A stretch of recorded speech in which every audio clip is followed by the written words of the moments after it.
حدیث میں آتا ہے، ابن عباس سے روایت ہے کہ رسول اللہ صلی اللہ علیہ وسلم نیند سے بیدار ہوئے اور نیند کے آثار کو ختم کرنے کے لیے چہرے پر ہاتھ پھیرنے لگے. چہرے پر ہاتھ پھیرنے لگے کس طرح؟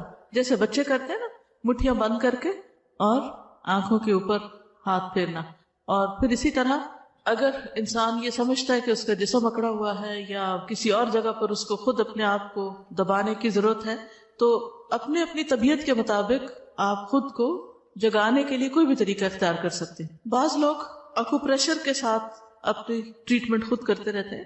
اگر کسی بھی طرح آپ کو صبح اٹھنے میں مشکل پیش آتی ہے، کسی بیماری کی وجہ سے، کسی ایسی تھکاوٹ کی وجہ سے کہ ساری رات سونے کے باوجود آپ نہیں جاگ پاتے پراپر طریقے سے، تو اس صورت میں آپ کو ضرور ایسے طریقے سیکھ لینے چاہیے کہ جب اٹھیں آپ تو واقعی فریش ہوں اور دن کا آغاز پراپر طریقے سے کر سکے.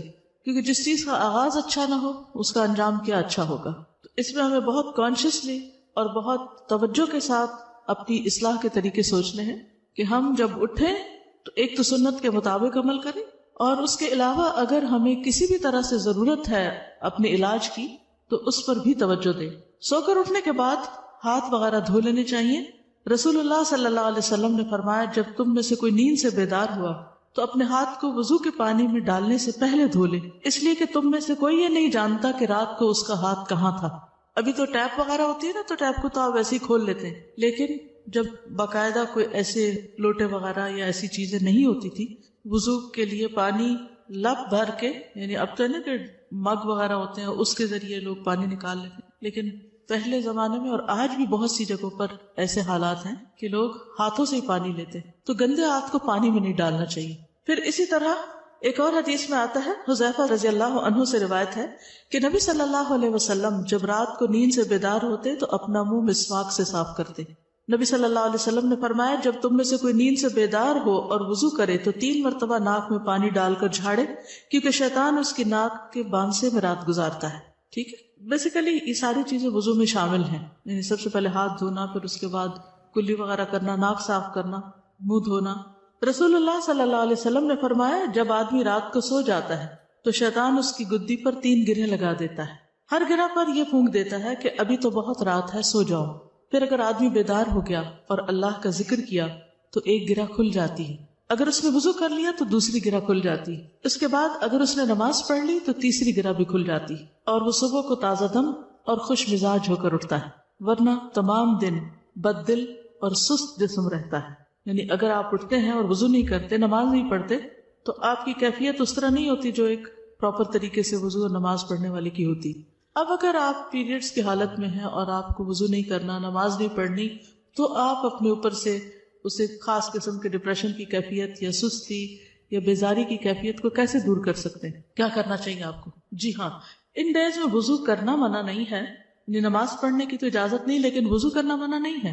آپ اسی طرح اپنے ہاتھ دھوئیں، اچھی طرح ناک صاف کریں، مسواک خوب اچھی طرح کریں، اور جیسے وضو کرتے ہیں اسی طرح پورے ہاتھ کو دھو لیں. اگر نہانا چاہے تو نہا بھی سکتے ہیں، نہانا بھی منع نہیں ہے. اور پھر اگر کوئی اور کام کاج کر رہے ہیں تو چلتے پھرتے بھی ذکر اذکار کرتے رہیں، تو انشاءاللہ وہ جو کیفیت ہے ایک گھٹن کی سی یا تنگی کی، وہ دور ہو جائے گی. ٹھیک ہے، یہ بتائیے کہ آپ لوگ مسواک کتنے منٹ تک کرتے ہیں؟ تقریباً مسواک کتنی دیر تک کرتے ہیں؟ کتنے لوگ 15 منٹ کرتے ہیں؟ میں 15 منٹ مسواک کرتی ہوں، مسلسل 15 منٹ. کیونکہ مسواک ایسی چیز نہیں ہوتی ٹوتھ برش کی طرح کہ جس کو آپ 2 دفعہ ادھر ادھر کریں اور آپ کا منہ صاف ہو جائے. کیونکہ اگر آپ ایک ایک دانت کو باہر سے اور اندر سے اور پھر تالو اور پھر ٹنگ اور پورے ایریے کو، حتیٰ کہ آپ اپنے ٹانسلز وغیرہ ہیں وہاں تک اگر آپ مسواک لے جاتے ہیں اور پوری طرح کلین کرتے ہیں تو اتنا ٹائم تو کہیں گیا ہی نہیں. اس وقت بھی میری تسلی نہیں ہوتی کہ باقی چھوڑ دینا چاہیے، صرف یہ ہوتا ہے کہ بہت وقت جا رہا ہے تو اس لیے چھوڑنا پڑتا ہے. 3 منٹ میں کوئی بھی مسواک نہیں ہوتا، اور نہ دانت صاف ہوتے ہیں نہ منہ صاف ہوتا ہے. اس کو تھوڑا سا انکریز کر لیجیے. اگر آپ سمجھتے ہیں کہ آپ کے لیے مشکل ہے کہ آپ اٹھے ہی دیر سے، کیونکہ جو دیر سے اٹھے گا وہ یہ نہیں کر سکے گا، اس کے لیے آپ کو 15 منٹ کم از کم پہلے اٹھنا پڑے گا. اور اگر آپ دیر سے اٹھے کسی وجہ سے اور اس وقت آپ کو وقت نہیں ملا تو آپ کیا کر سکتے ہیں؟ واک کے دوران یا کسی بھی اور کام کاج کے دوران آپ مسواک کرتے رہیں. مثلاً اگر آپ ایک اسٹریچ میں نہیں کر سکتے تو 2-3 وقفوں میں کر لیں، لیکن صحیح معنوں میں منہ کی صفائی اگر ہو جائے تو آپ بہت سے امراض سے بچ سکتے ہیں. اور بہت سے لوگوں کو جو منہ سے اسمیل آنے کی بیماری ہوتی اور اس سے دوسروں کو کس قدر اذیت ہوتی، فرشتوں کو بھی اذیت ہوتی. اب آپ دیکھیے آپ نماز پڑھیں اور آپ کے منہ سے اسمیل آ رہی، آپ کے پاس کھڑے ہونے والوں کو سخت تکلیف ہو رہی، ان کی نماز کا بھی خشوع ختم ہو گیا اور فرشتے بھی آپ سے دور ہو گئے کہ آپ کے منہ سے اسمیل آئے چلے جا رہی. تو کیا اس کا علاج کرنا ہمارا فرض نہیں؟ تو اس کے علاج میں سب سے اہم نسخہ کیا ہے؟ مسواک کرنا اور کافی دیر تک کرنا، حتیٰ کہ یہ بیماری ختم ہو جائے. صرف چند چیزیں، کوئی سونف کھا لیے، کوئی الائچی کھا لی، تو اس سے تو وقتی طور پر آپ اس کو فریش کر سکتے ہیں کہ ان چیزوں کی خوشبو آ جائے آپ کے منہ سے، لیکن آپ کی سانس کے ساتھ جو گندگی آ رہی ہے وہ نہیں رک سکتی جب تک آپ اس کا پراپر علاج نہیں کرتے. اور اس کے علاج میں نمبر 1 نسخہ یہی ہے کہ صبح سویرے اچھی طرح مسواک کریں، زبان اور تالو اور پورے منہ کے ہر حصے کو اچھی طرح صاف کریں، کیونکہ نبی صلی اللہ علیہ وسلم ایسی فوڈ بھی استعمال نہیں کرتے تھے کہ جس کی وجہ سے منہ سے اسمیل آئے، کیونکہ آپ نے فرمایا کہ میں اس سے بات کرتا ہوں جس سے تم نہیں کرتے. تو ذکر کی حالت میں تو ہم بھی اللہ ہی سے بات کر رہے تھے. پھر اسی طرح یہ ہے کہ صبح اٹھتے وقت کچھ دعائیں بھی پڑھنی چاہیے. اب یہ نہیں کہ آپ سارا وضو وغیرہ کر کے پھر آ کے سو کے اٹھنے کی دعا پڑھ رہے ہیں. سو کر اٹھنے کی دعا کب پڑھی جائے گی؟ فوراً بعد. سیدنا ابو ہریرہ سے روایت ہے کہ رسول اللہ صلی اللہ علیہ وسلم نے فرمایا جب تم میں سے کوئی جاگے تو کہے الحمدللہ الذی عافانی فی جسدی ورد علی روحی وَأَذِنَ لِي بِذِكْرِهِ. سب تعریف اللہ کے لیے ہے جس نے میرے جسم کو عافیت دی اور مجھ پر میری روح لوٹائی اور مجھے اپنے ذکر کی توفیق دی. ایک اور روایت میں آتا ہے کہ رسول اللہ صلی اللہ علیہ وسلم جب جاگتے تو فرماتے الحمدللہ الذی احیانا بعدما اماتنا وإلیہ النشور. تمام تعریف اللہ کے لیے ہے جس نے ہمیں مرنے یعنی سونے کے بعد دوبارہ زندگی دی اور اسی کی طرف لوٹ کر جانا ہے. تو نیند جو ہے وہ موت کی بہن ہے اور ہر روز ہم مرتے اور زندہ ہوتے ہیں، سوتے اور جاگتے ہیں. اگر ہم عادت بنا لیں کہ اٹھتے ہی اللہ کا ذکر کرنا ہے تو قیامت کے دن جب اٹھیں گے تو زبان پر کیا ہوگا؟ پھر اللہ ہی کا ذکر ہوگا، اللہ ہی کی طرف دوڑیں گے. تو یہ عادتیں آپ کو دنیا میں بنانی پڑیں گی، اس زندگی میں یہ سب کچھ کرنا پڑے گا، تب آپ اس قابل ہوں گے کہ آپ آخرت میں اللہ کے مقرب یا پسندیدہ بندوں صالحین میں شامل ہو سکیں. بیدار ہونے پر نیند کا غلبہ دور کرنے کے لیے آنکھیں وغیرہ ملنے کے بعد سورۃ آل عمران کی آخری 10 آیات پڑھیے. عبداللہ بن عباس سے روایت ہے کہ انہوں نے نبی صلی اللہ علیہ وسلم کی زوجہ اور اپنی خالہ یعنی وہی ہے زوجہ حضرت میمونہ کے گھر میں ایک رات گزاری. وہ فرماتے ہیں کہ میں تکیے کے عرض کی طرف لیٹ گیا. عرض کس کو کہتے؟ چوڑائی. اور رسول اللہ صلی اللہ علیہ وسلم اور آپ کی اہلیہ نے تکیے کی لمبائی پر آرام فرمایا. رسول اللہ صلی اللہ علیہ وسلم سوتے رہے اور جب آدھی رات گزر گئی یا اس سے کچھ پہلے یا کچھ بعد آپ بیدار ہوئے. یہ کیوں کہہ رہے ہیں کچھ پہلے کچھ بعد؟ کیونکہ اس دور میں گھڑیاں تو تھی نہیں کہ ایگزیکٹ ٹائم دیکھ کے بتاتے.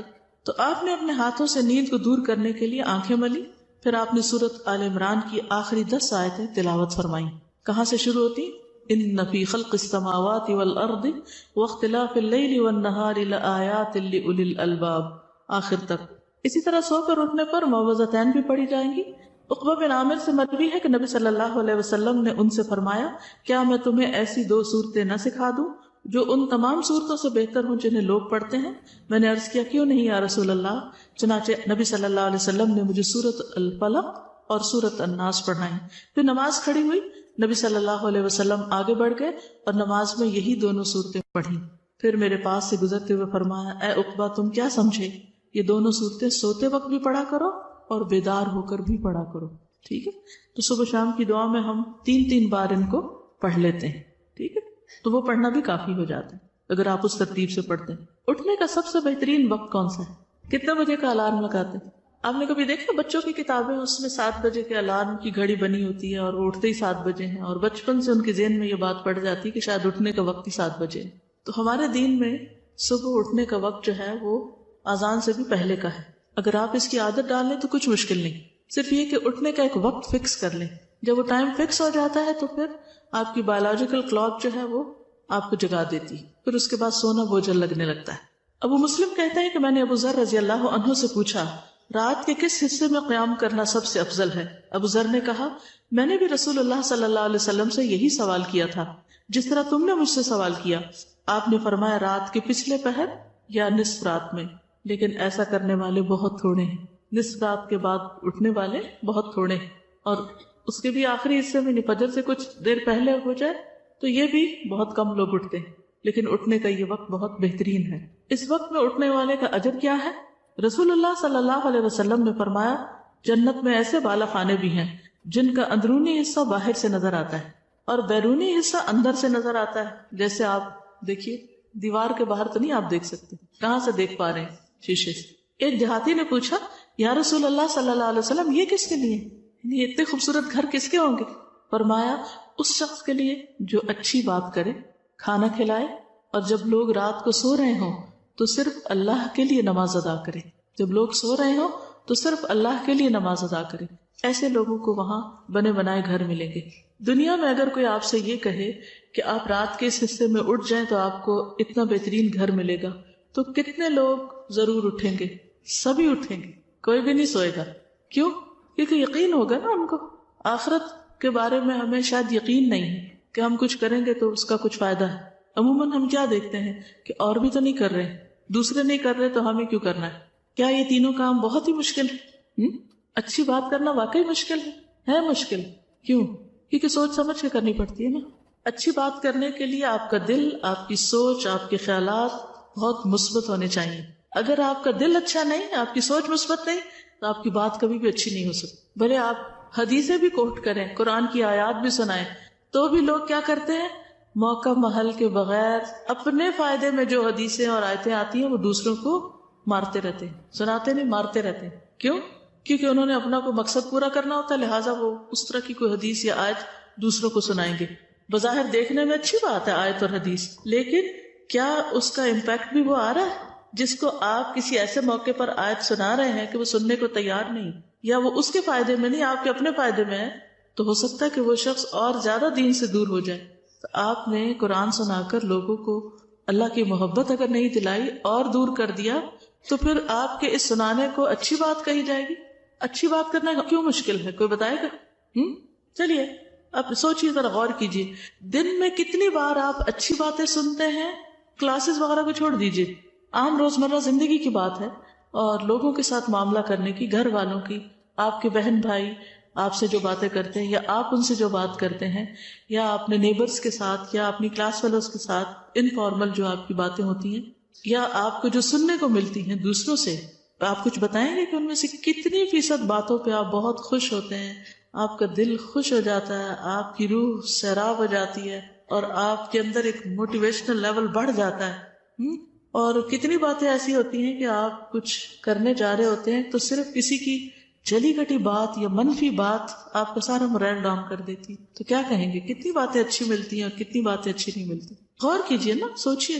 دیکھیے اس بات پر میں کیوں ٹھہری ہوں کہ اگرچہ بات ہو رہی تھی صبح جلدی اٹھنے کی, لیکن بعض لوگ تہجد بھی پڑھ لیتے ہیں, صبح جلدی بھی اٹھ جاتے ہیں, لیکن بات اچھی نہیں کرنا جانتے. دوسری بات جو تھی وہ تھی کھانا کھلانا, اور تیسری بات جب لوگ رات کو سو رہے ہوں تو صرف اللہ کے لیے نماز ادا کرنا, صرف اللہ کے لیے, دکھاوے کے لیے نہیں. نبی صلی اللہ علیہ وسلم نے فرمایا اللہ تعالیٰ 3 قسم کے لوگوں سے محبت کرتا ہے. جاننا چاہتے ہیں کہ وہ کون ہے؟ اور پھر یہ بھی دیکھیے کہ کیا ہم ان میں ہیں کہ نہیں. ان پر ہنستا ہے اور ان سے خوش ہوتا ہے.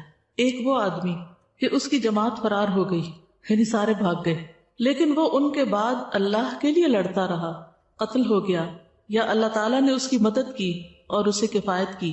اللہ تعالیٰ ایسے آدمی کے بارے میں کہتا ہے میرے بندے کی طرف دیکھو, وہ اپنے آپ سے کیسے صبر کروا رہا ہے. اب آپ کہیں گے کہ ہم تو نہ جنگ کرنے والوں میں سے نہ کہیں جانے والوں میں سے, تو ہم پہ تو یہ لاگو ہی نہیں آتی بات. کس اور موقع پر ایسا ہو سکتا ہے کہ کسی چیز سے سب بھاگ جائے اور آپ پھر بھی جمے رہیں؟ صفائی ڈیوٹیز, ٹھیک ہے, یعنی سب بھاگ گئے, سب چلے گئے, سب چھوڑ گئے چیزیں یا کام پورا نہیں کیا, اور آپ ایک ایک کا کام پیچھے سے سمیٹ رہے ہیں, چیزیں اکٹھی کر رہے ہیں, اور بڑبڑا بھی نہیں رہے, اور صرف اللہ کی خاطر سب کچھ کر رہے ہیں. اکیلے کام کرنا پھر مشکل تو ہوتا ہے, لیکن اتنا مشکل نہیں. جب آپ کے ساتھ والے چلے جاتے کسی کام کو چھوڑ کر, اس وقت کوئی بھی اچھا کام کرنا اور اس پر جمے رہنا وہ سب سے مشکل وقت ہوتا ہے. ایسے بندے سے اللہ محبت کرتا ہے کہ جب کوئی نہ کر رہا ہو اور وہ خیر اور بھلائی کا کام کرتا رہے. مثلا جب سب نماز پڑھ رہے ہوتے ہیں تو ان کے ساتھ مل کے نماز آسان ہوتی ہے, لیکن جب فرض پڑھ کے سارے ادھر ادھر کھسک جائے تو آپ کے لیے سنت نفل پڑھنا کتنا مشکل ہوتا ہے. اور اس وقت آپ پھر جم کے لگے رہیں کہ نہیں مجھے تو اپنے رب کی خاطر یہ کام کرنا ہی ہے. تو جب کوئی نہ کر رہا ہو اس وقت نیکی کا کام کرنا یہ زیادہ اجر و ثواب کا باعث ہے. دوسرا وہ آدمی جس کی بیوی خوبصورت اور اس کے پاس بہترین نرم بستر ہے, لیکن وہ قیام کرنے کے لیے رات کو کھڑا ہو جاتا ہے, اللہ تعالیٰ کہتا ہے میرے بندے نے اپنی شہوت کو ترک کر دیا اور میرا ذکر کر رہا ہے اور مجھ سے سرگوشی کر رہا ہے. اگر یہ چاہتا تو سو بھی سکتا تھا، آرام بھی کر سکتا تھا، لیکن اس نے سب آرام اس لیے چھوڑا کہ مجھ سے بات کرے آ کر. ہم میں سے اکثر لوگ اللہ سے محبت کے بڑے دعوے کرتے ہیں، لیکن ہم کس کس موقع پر اس کا عملی ثبوت بھی دیتے ہیں. جس سے ہمیں محبت ہوتی ہے ہمارا کیا دل چاہتا ہے کہ ہم اس سے اکیلے میں بات کریں، نہیں اکیلے میں بات کریں. مجھے حیرت ہوتی ہے کہ ہم کہتے ہیں ہمیں اللہ سے بڑی محبت ہے اور اکیلے میں اس وقت جب سب سو رہے ہوں ہم بات کرنے کے لیے اٹھے ہی نہ اور تیار ہی نہ ہو. کیسی محبت ہے. صرف اس وقت تو ہم اللہ کا نام لے لیں جب اور لوگ بھی لے رہے ہوں، اور اس وقت چھوڑ دیں جب اور کوئی نہ لے رہا. تو اپنے آپ کا جائزہ لیجئے کہ وہ کون کون سے مواقع ہیں کہ جب لوگ اللہ کا ذکر چھوڑ دیتے ہیں اور آپ کرتی رہتی، جب لوگ نمازیں مختصر کر دیتے ہیں، ادھر ادھر بھاگ جاتے ہیں اور آپ پڑھتی رہتی، جب اور کوئی قرآن گھر میں نہیں پڑھ رہا ہوتا تلاوت جیسے صبح کی اور آپ اس وقت پڑھ رہے ہوتے ہیں. آپ کا بھی دل چاہ رہا ہوتا ہے کہ سب سو گئے نماز پڑھ کے میں بھی سو جاؤں، لیکن آپ چپکے سے کھسک کے باہر نکل جاتے ہیں اور آپ اپنی تلاوت شروع کر دیتے ہیں. تو ان سارے مواقع کا جائزہ لیجئے کہ جہاں لوگ جب چھوڑ جائیں کسی خیر بھلائی کے کام کو یا کسی ایسی جگہ جہاں دنیاوی لذت اور آرام ہے اور آپ اللہ کی خاطر اس کو چھوڑ کر اللہ کی طرف یکسو ہو جائیں. تیسرے وہ آدمی جو قافلے سمیت سفر پر ہو، سب جا رہے ہیں اکٹھے کئی ٹرپ پر، وہ رات کو کچھ حصہ جاگنے اور چلنے کی وجہ سے چور چور ہو گئے ہیں، بالآخر سو گئے ہیں، لیکن وہ خوشی اور ناخوشی میں سحری کے وقت اٹھ کھڑا ہو اور نماز پڑھنی شروع کر دے. مجھے لگتا ہے یہ تینوں میں سے زیادہ بلند درجے پر ہے، کیونکہ ایسے وقت میں تو انسان کو اپنے ہوش و حواس قائم رکھنا مشکل ہو جاتا ہے. عموماً جب لمبے سفر سے آتے ہیں تو کیا دل چاہتا ہے کہ وہیں سے نماز پڑھ کے ہی آ جائیں، گھر آ کے نماز نہ پڑھنی پڑے. تو تھکاوٹ کے وقت میں اٹھ کر اللہ کی عبادت کرنا، اللہ کا ذکر کرنا، یہ ان کاموں میں سے ہے جن پر اللہ تعالیٰ آپ سے محبت کرتے ہیں.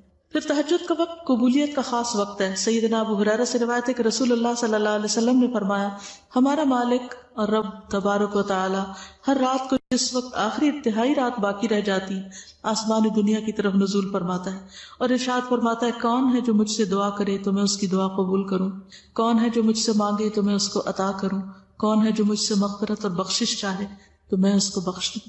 اللہ کا قرب حاصل کرنے کا ذریعہ. ابو امامہ سے روایت ہے کہ رسول اللہ صلی اللہ علیہ وسلم نے فرمایا کہ نماز تہجد کی پابندی کرو، کیونکہ یہ پابندی تم سے پہلے قوموں کے نیک لوگوں کا طریقہ اور شعار رہا ہے، اور یہ تمہارے لیے اپنے رب کا قرب حاصل کرنے کا بہترین طریقہ ہے اور کوتاہی کو مٹانے والا اور گناہوں سے باز رکھنے والا ہے. یعنی تہجد انسان کے اندر ایسی طاقت پیدا کرتے ہیں کہ انسان برائیوں سے بچ جاتے ہیں، برائیوں کی اٹریکشن کم ہو جاتی ہے. پھر شکر گزاری کا ذریعہ ہے. سیدنا مغیرہ بن شعبہ سے روایت ہے کہ رسول اللہ صلی اللہ علیہ وسلم نے اس قدر طویل قیام فرمایا، یعنی رات کو لمبی نماز پڑھی کہ آپ کے قدم مبارک سوج گئے. تو آپ سے عرض کیا گیا، آپ ایسا کیوں کرتے ہیں جبکہ آپ تو گناہوں سے پاک ہیں؟ آپ نے فرمایا، کیا اللہ سبحانہ و تعالیٰ کے لیے زیادہ شکر کرنے والا بندہ نہ بنوں جو اس نے احسان مجھ پر کیا، یعنی شکر گزاری میں زیادہ عبادت نہ کروں.